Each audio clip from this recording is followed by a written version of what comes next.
बिस्मिल्लाहिर्रहमानिर्रहीम। नेमत कदे दे नाजरीन जी आया नु ते वेलकम ते अस्सलाम वालेकुम। नाजरीन अज मैं तुहाडे लई बहुत ना रवायती किस्म दी ना डिश लैके आई हां। चने दी दाल ते माश दियां वड़ियां बनाउण दा तुहानू बड़ा आसान ते यूनिक जिहा तरीका सखावांगी। वैसे ते जेहड़ियां ना वड़ियां बनदियां ने मूंगी दी दाल दियां भी चने दियां दाल दियां भी, लेकिन मैं अज तुहानू चने ते माश दी दाल दियां ना वड़ियां बनाउणियां सखावांगी, जेहड़ियां कि बहुत ज्यादा तुहानू अच्छा फील होएगा। बहुत अच्छा जायकेदार बनदियां ने। दाल माश ते दाल चने दियां मिक्स जेहड़ियां वड़ियां हुंदियां ने ओह बहुत जायकेदार बनदियां ने हैं ते गोश्त नू भी परा करदियां ने, स्वाद विच इन्नियां अच्छियां हुंदियां ने। ਅਸੀਂ ਇੱਕ ਪਾਈਆ ਜਿਹੜੀ ਆ ਨਾ ਇੱਕ ਪਾਈਆ ਚਨੇ ਦੀ ਦਾਲ ਲੈ ਲਾਂਗੇ, ਇੱਕ ਪਾਈਆ ਮਾਸ਼ ਦੀ ਦਾਲ ਲੈ ਲਾਂਗੇ। ਇਹਨਾਂ ਨੂੰ ਰਾਤ ਭਰ ਦੀ ਭਿਓ ਲਾਂਗੇ। ਸਵੇਰ ਇਹਨੂੰ ਅੱਛੀ ਤਰ੍ਹਾਂ ਧੋ ਲੈਣਾ ਤਾਂ ਕਿ ਉਹਦੀ ਜਿਹੜੀ ਵਾਈ ਆ ਜਾਂ ਉਹਦੀ ਝਿੱਗ ਛਿੱਗ ਉਹ ਸਾਰੀ ਨਿਕਲ ਜਾਵੇ। ਤੇ ਇਹਨੂੰ ਅਸੀਂ ਨਾ ਚੌਪਰ ਵਿੱਚ ਪਾ ਕੇ ਤੇ ਅੱਛੀ ਤਰ੍ਹਾਂ ਗ੍ਰਾਈਂਡ ਕਰ ਲੈਣਾ। ਤੁਸੀਂ ਇਹਨੂੰ ਬਹੁਤ ਜ਼ਿਆਦਾ ਗ੍ਰਾਈਂਡ ਨਹੀਂ ਕਰਨਾ, ਜ਼ਰਾ ਕੁ ਥੋੜੀ ਜਿਹੀ ਕਿ ਦਰਦਰੀ ਜਿਹੀ ਪੀ ਲੈਣੀ ਆ। ਉਸ ਤੋਂ ਬਾਅਦ ਅਸੀਂ ਫਰਾਈਂਗ ਪੈਨ ਵਿੱਚ ਸਾਬਤ ਮਸਾਲੇ ਜਿਹੜੇ ਹਨ ਧਨੀਆ, ਜ਼ੀਰਾ, ਸਾਬਤ ਮਸਾਲਾ, ਕਾਲੀਆਂ ਮਿਰਚਾਂ ਜਿਹੜੀਆਂ ਨੇ ਇਹਨਾਂ ਨੂੰ ਲੈ ਕੇ ਤੇ ਥੋੜੀਆਂ ਜਿਹੀਆਂ ਗਰਮ ਕਰਕੇ ਥੋੜੀਆਂ ਜਿਹੀਆਂ ਭੁੰਨ ਕੇ ਤੇ ਇਹਨਾਂ ਨੂੰ ਕੁੱਟ ਲੈਣਾ। ਅੱਧਾ ਕਿਲੋ ਸਾਡੀਆਂ ਦਾਲਾਂ ਨੇ, ਇਹਦੇ ਵਾਸਤੇ ਅਸੀਂ ਇੱਕ ਚਮਚਾ ਜਿਹੜਾ ਨਾ ਕੁੱਟੀਆਂ ਮਿਰਚਾਂ ਦਾ, ਲਾਲ ਮਿਰਚਾਂ, ਨਮਕ ਤੇ ਹਲਦੀ ਦਾ ਲੈ ਲੈਣਾ। ਵੈਸੇ ਤੁਸੀਂ ਆਪਣੀ ਹਸਬੇ ਜ਼ਰੂਰਤ ਨਮਕ ਮਿਰਚ ਪਾ ਸਕਦੇ ਜੇ। ਆ ਮਸਾਲਾ ਅਸੀਂ ਭੁੰਨ ਕੇ ਤੇ ਇਹਨੂੰ ਹਮਨ ਦਸਤੇ ਵਿੱਚ ਅੱਛੀ ਤਰ੍ਹਾਂ ਨਾਲ ਕੁੱਟ ਲਵਾਂਗੇ। ਇਹਨੂੰ ਅਸੀਂ ਮੋਟਾ ਮੋਟਾ ਕੁੱਟ ਲੈਣਾ ਵਾ, ਜ਼ਿਆਦਾ ਬਾਰੀਕ ਨਹੀਂ ਕਰਨਾ ਕਿ ਗ੍ਰਾਈਂਡਰ 'ਚ ਨਹੀਂ ਪੀਸਣਾ, ਇਹਨੂੰ ਮੋਟਾ ਮੋਟਾ ਕੁੱਟ ਲੈਣਾ। ਅੱਜ ਤੋਂ ਕੋਈ 10-15 ਸਾਲ ਪਹਿਲਾਂ ਤੱਕ ਵੀ ਨਾ ਜਦੋਂ ਪੰਜਾਬ ਦੇ ਇਲਾਕਿਆਂ ਦੇ ਵਿੱਚ ਨਾ ਗਰਮੀਆਂ ਦੀਆਂ ਛੁੱਟੀਆਂ ਹੁੰਦੀਆਂ ਸੀ ਤੇ ਧੀਆਂ ਪੇਕੇ ਆਉਂਦੀਆਂ ਸੀ ਤੇ ਧੀਆਂ ਨੂੰ ਮਾਵਾਂ ਜਿਹੜੀਆਂ ਨੇ ਸੌਗਾਤ ਦੇ ਤੌਰ ਤੇ 2-4 ਚੀਜ਼ਾਂ ਜਿਹੜੀਆਂ ਬਣਾ ਕੇ ਦੇਂਦੀਆਂ ਸੀ। ਉਹਨਾਂ ਦੇ ਵਿੱਚ ਪੋਟਿਆਂ ਵਾਲੀਆਂ ਸੇਵੀਆਂ ਹੁੰਦੀਆਂ ਸੀ, ਵੜੀਆਂ ਹੁੰਦੀਆਂ ਸੀ ਤੇ ਅਚਾਰ ਹੁੰਦੇ ਸੀ ਮੁਖਤਲਿਫ ਕਿਸਮ ਦੇ, ਜਿਹੜੇ ਆਪਣੇ ਸਹੁਰੇ ਖੜਨ ਲਈ ਉਹਨਾਂ ਨੂੰ ਸੌਗਾਤ ਬਣਾ ਕੇ ਦਿੱਤੀ ਜਾਂਦੀ ਸੀ। ਅਸੀਂ ਆਪਣੇ ਤਮਾਮ ਮਸਾਲਿਆਂ ਨੂੰ ਜਿਹੜਾ ਨਾ ਦਾਲਾਂ ਦੇ ਵਿੱਚ ਮਿਕਸ ਕਰ ਲਾਂਗੇ। ਮਿਕਸ ਕਰਨ ਤੋਂ ਬਾਅਦ ਤੁਸੀਂ ਦਾਲਾਂ ਨੂੰ ਜਿਹੜਾ ਨਾ ਬਹੁਤ ਅੱਛੀ ਤਰ੍ਹਾਂ ਮਲਣਾ ਆ, ਕਿਉਂਕਿ ਇਹਨੂੰ ਜਿੰਨਾ ਜ਼ਿਆਦਾ ਤੁਸੀਂ ਮਲੋਗੇ, ਜਿੰਨਾ ਜ਼ਿਆਦਾ ਇਹਨੂੰ ਗੁੰਨੋਗੇ, ਇਹਦੇ ਵਿੱਚ ਲੇੜ ਪੈਦਾ ਹੋਏਗੀ। ਲੇੜ ਦਾ ਮਤਲਬ ਇਹ ਹੈ ਕਿ ਲੇਸਦਾਰ ਹੋ ਜਾਏਗੀ। ਜਦੋਂ ਤੁਸੀਂ ਵੜੀਆਂ ਬਣਾਓਗੇ ਤੇ ਫਿਰ ਉਹ ਟੁੱਟਣਗੀਆਂ ਨਹੀਂ। ਇਸ ਮਸਾਲੇ ਨੂੰ ਤੁਸੀਂ 5 ਤੋਂ 7 ਮਿੰਟ ਜਿਹੜਾ ਨਾ ਇਹਨੂੰ ਅੱਛੀ ਤਰ੍ਹਾਂ ਮਲਣਾ ਵਾ। ਮਲ ਕੇ ਇਹਨੂੰ ਲੇਸਦਾਰ ਮੈਦੇ ਵਿੱਚ ਕਨਵਰਟ ਕਰ ਲੈਣਾ ਵਾ, ਕਿਉਂਕਿ ਦਾਲ ਮਾਸ਼ ਤੇ ਵੈਸੇ ਵੀ ਲੇਸਦਾਰ ਹੁੰਦੀ ਹੈ। ਉਹ ਵੜੀਆਂ ਨੂੰ ਜੋੜਨ 'ਚ ਬਹੁਤ ਜ਼ਿਆਦਾ ਮਦਦ ਦੇਗੀ। ਇਸ ਜਿਹੜੀਆਂ ਦਾਲਾਂ ਨੇ ਇਹਨਾਂ ਨੂੰ ਮਿਕਸ ਕਰਕੇ ਤੁਸੀਂ ਇੱਕ ਸਾਈਡ ਤੇ ਰੱਖ ਲਓ। ਹੁਣ ਤੁਸੀਂ ਇੱਕ ਟਰੇ ਜਾਂ ਖੁੱਲੇ ਬਰਤਨ ਨੂੰ ਜਿਹੜਾ ਨਾ ਘਿਓ ਜਾਂ ਇਹ ਤੁਸੀਂ ਆਪਣੀ ਪਸੰਦ ਦੇ ਹੁਣ ਜਿਹੜੇ ਨਾ ਸਾਈਜ਼ ਦੀਆਂ ਵੜੀਆਂ ਬਣਾ ਲਓਗੇ। ਅੱਗੇ ਤੇ ਇਹਨਾਂ ਨੂੰ ਵੜੀਆਂ ਟੁਕੜਾ ਆਂਦੇ ਸੀ, ਚਲੋ ਹੁਣ ਤੁਸੀਂ ਇਹਨਾਂ ਨੂੰ ਨਾ ਛੋਟੀਆਂ ਛੋਟੀਆਂ ਜਿਹੜੀਆਂ ਨਾ ਵੜੀਆਂ ਬਣਾ ਲਓ। ਟਰੇ ਦੇ ਵਿੱਚ ਅਸੀਂ ਤੇਲ ਲਾ ਲਿਆ। ਅੱਧਾ ਕਿਲੋ ਵੜੀਆਂ ਨੇ, ਸਾਡੀ ਵੱਡੇ ਸਾਈਜ਼ ਦੀ ਟਰੇ ਹੈ, ਉਹਦੇ ਵਿੱਚ ਅਸੀਂ ਬੜੀ ਆਸਾਨੀ ਨਾਲ ਬਣ ਜਾਣੀਆਂ ਨੇ। ਟਰੇ ਦੇ ਵਿੱਚ ਮੈਂ ਇੱਕ ਚਮਚ ਘਿਓ ਦਾ ਪਾ ਲਿਆ। ਤੁਸੀਂ ਆਪਣੀ ਮਰਜ਼ੀ ਨਾਲ ਤੇਲ ਵੀ ਇਸਤੇਮਾਲ ਕਰ ਸਕਦੇ ਜੇ। ਇਸਦੇ ਨਾਲ ਅੱਛੀ ਤਰ੍ਹਾਂ ਅਸੀਂ ਟਰੇ ਨੂੰ ਗਰੀਸ ਕਰ ਲਵਾਂਗੇ। ਫਿਰ ਅਸੀਂ ਇਹਦੇ ਵਿੱਚ ਆਪਣੀਆਂ ਜਿਹੜੀਆਂ ਨਾ ਵੜੀਆਂ ਛੋਟੀਆਂ ਛੋਟੀਆਂ ਪਾ ਲਵਾਂਗੇ। ਇਹ ਸਾਡੀਆਂ ਨਾ ਪੰਜਾਬੀ ਕਲਚਰ ਹੈ, ਸਾਡਾ ਜਿਹੜਾ ਬਰੇ ਸਗੀਰ ਦਾ ਤੇ ਪਾਕਿਸਤਾਨ ਦਾ ਤੇ ਖਾਸ ਤੌਰ ਤੇ ਪੰਜਾਬ ਦਾ। ਮੇਰੀ ਇਹ ਕੋਸ਼ਿਸ਼ ਆ, ਕਸੂਰੀ ਮੇਥੀ ਹੈ, ਇਹਨੂੰ ਅਸੀਂ ਇਹਨਾਂ ਦਾਲਾਂ ਦੇ ਵਿੱਚ ਸ਼ਾਮਿਲ ਕਰ ਲਵਾਂਗੇ। ਕਸੂਰੀ ਮੇਥੀ ਜਿਹੜੀ ਹੁੰਦੀ ਹੈ ਤੁਹਾਨੂੰ ਪਤਾ ਹੈ ਕਿ ਬਹੁਤ ਜ਼ਿਆਦਾ ਖੁਸ਼ਬੂਦਾਰ ਤੇ ਜ਼ਾਇਕੇਦਾਰ ਹੁੰਦੀ ਹੈ। ਇਹਦੀ ਜਿਹੜੀ ਸਮੈਲ ਹੁੰਦੀ ਹੈ ਹਾਂਡੀ ਜਿਵੇਂ ਪਾਈ ਜਾਂਦੀ ਹੈ, ਇਹਦੀ ਸਮੈਲ ਦੂਰ ਦੂਰ ਤੱਕ ਜਿਹੜੀ ਹੈ ਨਾ ਮਹਿਸੂਸ ਕੀਤੀ ਜਾਂਦੀ ਹੈ। ਖਾਣੇ ਨੂੰ ਬਹੁਤ ਜ਼ਿਆਦਾ ਖੁਸ਼ ਜ਼ਾਇਕਾ ਬਣਾਉਂਦੀ ਹੈ। ਮੇਰੀ ਇਹ ਕੋਸ਼ਿਸ਼ ਹੁੰਦੀ ਹੈ ਕਿ ਅਸੀਂ ਆਪਣੇ ਕਲਚਰ ਨੂੰ, ਆਪਣੀਆਂ ਪੰਜਾਬ ਦੀਆਂ ਰਵਾਇਤਾਂ ਨੂੰ ਜਿਹੜਾ ਨਾ ਜ਼ਿੰਦਾ ਰੱਖੀਏ।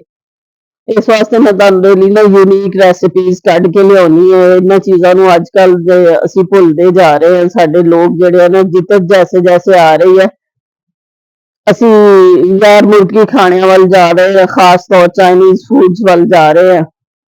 ਮੇਰੀ ਇਹ ਕੋਸ਼ਿਸ਼ ਹੈ ਕਿ ਮੈਂ ਤੁਹਾਨੂੰ ਨਾ ਪੰਜਾਬ ਦੇ ਕਲਚਰ ਨਾਲ ਜੋੜ ਕੇ ਰੱਖਾਂ ਤੇ ਇਹਦੇ ਵਿੱਚ ਅਸੀਂ ਨਾ ਬਹੁਤ ਜ਼ਿਆਦਾ ਪਤਲੀਆਂ ਪਤਲੀਆਂ ਛੋਟੀਆਂ ਛੋਟੀਆਂ ਵੜੀਆਂ ਬਣਾ ਲਾਂਗੇ। ਤੁਸੀਂ ਇਹਨਾਂ ਨੂੰ ਸਾਈਜ਼ ਦੇ ਵਿੱਚ ਜਿਹੜਾ ਨਾ ਛੋਟਾ ਰੱਖਣਾ ਕਿਉਂਕਿ ਜਦੋਂ ਇਹ ਪੱਕਦੀਆਂ ਨੇ ਫਿਰ ਇਹ ਫੁੱਲ ਜਾਂਦੀਆਂ ਨੇ, ਫਿਰ ਇਹਨਾਂ ਦਾ ਸਾਈਜ਼ ਵੱਡਾ ਹੁੰਦਾ ਆ। ਮੇਰੀ ਅੰਮੀ ਜਦੋਂ ਨਾ ਵੜੀਆਂ ਬਣਾਉਂਦੇ ਹੁੰਦੇ ਸੀ ਉਹ ਤੇ ਪਤਲੀਆਂ ਪਤਲੀਆਂ ਕਰਕੇ ਬਣਾਉਂਦੇ ਸੀ, ਆਂਦੇ ਸੀ ਇਹ ਜਲਦੀ ਗਲ ਜਾਂਦੀਆਂ ਨੇ। ਇਹਨਾਂ ਵੜੀਆਂ ਦੇ ਨਾਲ ਤੁਸੀਂ ਨਾ ਸਾਲਣ ਬਣਾ ਸਕਦੇ ਜੇ। ਆਲੂ ਵੜੀਆਂ ਪੱਕਦੀਆਂ ਨੇ, ਭੁੰਨੀਆਂ ਸਬਜ਼ੀਆਂ, ਖਾਸ ਤੌਰ ਤੇ ਕਾਲੀਆਂ ਤੋਰੀਆਂ, ਕਰੇਲੇ, ਕੱਦੂ, ਇਹੋ ਜਿਹੀਆਂ ਜਿਹੜੀਆਂ ਨਾ ਗਰਮੀਆਂ ਦੀਆਂ ਭੁੰਨੀਆਂ ਸਬਜ਼ੀਆਂ ਨੇ, ਇਹਨਾਂ ਦੇ ਵਿੱਚ ਤੁਸੀਂ ਵੜੀਆਂ ਪਾ ਕੇ ਪਕਾਓਗੇ ਤੇ ਤੁਸੀਂ ਗੋਸ਼ਤ ਦੇ ਸਵਾਦ ਨੂੰ ਭੁੱਲ ਜਾਓਗੇ। ਵੜੀਆਂ ਅਸੀਂ ਅੱਛੀ ਤਰ੍ਹਾਂ ਟੁੱਕ ਲਈਆਂ ਨੇ ਟਰੇ ਦੇ ਵਿੱਚ। ਹੁਣ ਅਸੀਂ ਇਹਨਾਂ ਨੂੰ ਧੁੱਪੇ ਰੱਖ ਕੇ ਸੁਆਵਾਂਗੇ, ਅੱਛੀ ਤਰ੍ਹਾਂ ਨਾਲ ਸੁਕਾ ਲਵਾਂਗੇ। ਵੜੀਆਂ ਨੂੰ ਤੁਸੀਂ ਜਿਹੜਾ ਨਾ ਆਟੇ ਨੂੰ ਥੋੜਾ ਜਿਹਾ ਸਮੇਟ ਕੇ ਤੇ ਰੋਲ ਕਰਕੇ ਪਾਉਣਾ ਤਾਂ ਕਿ ਇਹਦੇ ਨਾ ਜ਼ਰੇ ਜਿਹੜੇ ਆ ਬਾਹਰ ਨਾ ਡਿੱਗਣ ਤੇ ਵੜੀਆਂ ਇੱਕ ਦੂਸਰੇ ਦੇ ਨਾਲ ਨਾ ਜੁੜਨ ਤੇ ਟੁੱਟਣ ਨਾ। ਜਦੋਂ ਤੁਸੀਂ ਇਹਨੂੰ ਧੁੱਪ ਵਿੱਚ ਰੱਖ ਕੇ ਸੁਕਾ ਲਓਗੇ ਨਾ ਤੇ ਫਿਰ ਇਹ ਨਹੀਂ ਇਨਸ਼ਾਅੱਲਾ ਇੱਕ ਵਾਰੀ ਟੁੱਟਦੀਆਂ।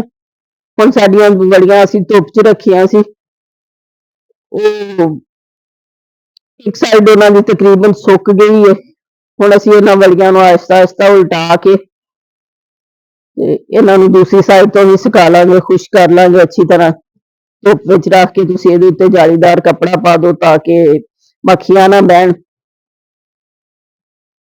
ਨਾਜ਼ਰੀਨ, ਇਹ ਜਿਹੜੀਆਂ ਚੀਜ਼ਾਂ ਹੁੰਦੀਆਂ ਨੇ ਔਰਤਾਂ ਦੇ ਸਵੱਤਰ ਨੂੰ ਜ਼ਾਹਰ ਕਰਦੀਆਂ ਨੇ। ਘਰੇਲੂ ਔਰਤਾਂ ਦੀ ਜਿਹੜੀਆਂ ਨਾ ਘਰਦਾਰੀ ਦੀ ਖੁਸ਼ਸਲੂਬੀ ਨੂੰ ਜ਼ਾਹਰ ਕਰਦੀਆਂ ਨੇ, ਉਹਨਾਂ ਦੇ ਸੁਗੜਾਪੇ ਦਾ ਇਜ਼ਹਾਰ ਹੁੰਦੀਆਂ ਨੇ। ਜਦੋਂ ਤੁਸੀਂ ਹਿਫਜ਼ਾਨੇ ਸਿਹਤ ਦੇ ਅਸੂਲਾਂ ਦੇ ਤਹਿਤ ਜਿਹੜੀਆਂ ਇਹਨਾਂ ਚੀਜ਼ਾਂ ਤਿਆਰ ਕਰਦੇ ਜੇ ਉਹ ਤੁਹਾਡੇ ਘਰ ਦੇ ਅਫਰਾਦ ਦੀ ਸਿਹਤ ਲਈ ਬਹੁਤ ਅੱਛੀਆਂ ਹੁੰਦੀਆਂ ਨੇ। ਨਾਲੇ ਇਹਦੇ ਨਾਲ ਅਸੀਂ ਬਹੁਤ ਸਾਰੀ ਬੱਚਤ ਕਰ ਸਕਦੇ ਹਾਂ। ਬਾਜ਼ਾਰ ਤੋਂ ਅਸੀਂ ਜਿਹੜੀਆਂ ਚੀਜ਼ਾਂ ਲਈਦੀਆਂ ਉਹਨਾਂ ਦਾ ਸਾਨੂੰ ਪਤਾ ਨਹੀਂ ਹੁੰਦਾ ਕਿ ਉਹ ਕਿਸ ਤਰੀਕੇ ਨਾਲ ਬਣੀਆਂ ਨੇ।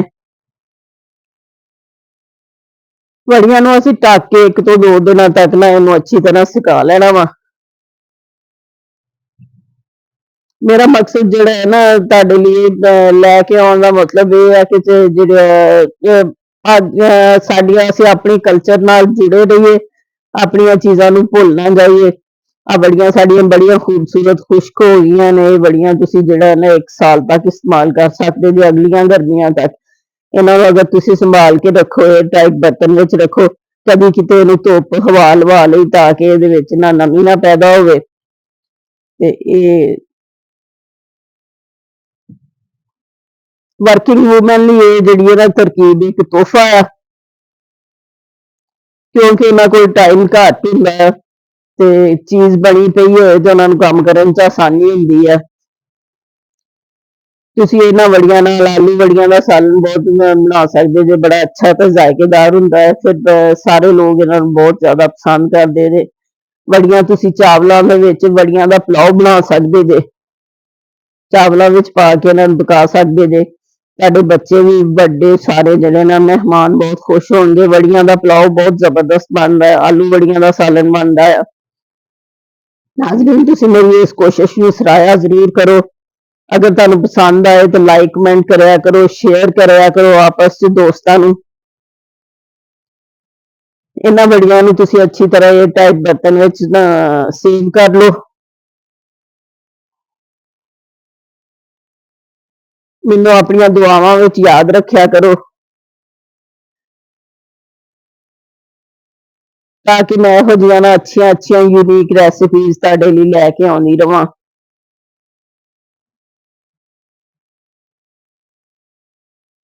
ਵੜੀਆਂ ਦਾ ਜਦੋਂ ਤੁਸੀਂ ਸਾਲਨ ਬਣਾਓਗੇ ਨਾ ਇਹਨੂੰ ਬਹੁਤ ਜ਼ਿਆਦਾ ਇੰਜੋਏ ਕਰੋਗੇ। ਜਦੋਂ ਤੁਸੀਂ ਇਹਨੂੰ ਇੰਜੋਏ ਕਰੋਗੇ, ਇਹਨੂੰ ਇੱਕ ਦਫਾ ਟਰਾਈ ਜ਼ਰੂਰ ਕਰਿਓ ਤੇ ਫਿਰ ਮੈਨੂੰ ਆਪਣੀਆਂ ਦੁਆਵਾਂ ਵਿੱਚ ਯਾਦ ਰੱਖਿਆ ਜੇ ਤੇ ਲਾਈਕ ਕਮੈਂਟ ਕਰਿਆ ਜੇ। ਸ਼ੁਕਰੀਆ, ਖੁਦਾ ਹਾਫਿਜ਼।